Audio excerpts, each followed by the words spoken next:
নীরবঘাতক উচ্চ রক্তচাপ, ডায়াবেটিস ও কিডনি রোগের চিকিৎসায় বগুড়ার 11টি উপজেলা স্বাস্থ্য কমপ্লেক্সে চালু হয় ডিজিটালাইজড এনসিডি কর্নার। শুরুতে ব্যাপক সাড়া মিললেও এখন অনেকটাই মুখ থুবড়ে পড়েছে কার্যক্রম। চিকিৎসা সেবা প্রত্যাশীদের দাবি, ওষুধ সংকট থাকায় এনসিডি কর্নারগুলো থেকে ফিরতে হচ্ছে হতাশ হয়ে।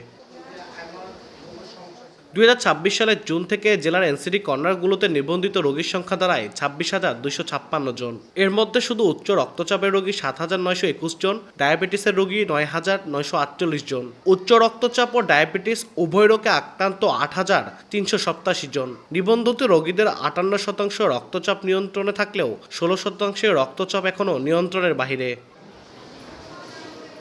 ওষুধ সংকটের কারণে রোগীদের একটি বড় অংশ নিয়মিত চিকিৎসা ও ফলো আপে আসছেন না। দ্রুত ওষুধ সরবরাহ নিশ্চিত করে এনসিডি কর্নারগুলোতে কার্যক্রম পূর্ণাঙ্গভাবে চালুর দাবি সেবাগ্রহীতাদের। আসি আমরা আসার পরে ওরা বলে যে আপা সাপ্লাই নাই, তারপর আছে কিছু ওষুধ, যে তুলনায় রুগী আসে সেই তুলনায় ওষুধ নাই এখানে। সরকার যদি আমাদের ওষুধ দিয়ে মানে সাহায্য করতো তাহলে অনেক সুবিধা হতো। গত 3-4 মাস হলে আমাদের ওষুধ ঠিকমতো সাপ্লাই থাকতেছে না, যার কারণে রুগীরা ফলো আপে ঠিকমতো আসতেছে না। ওষুধটা যদি অ্যাভেলেবেল করা যায় তাহলে আমরা সেবাটাও নির্বিঘ্নে দিতে পারি।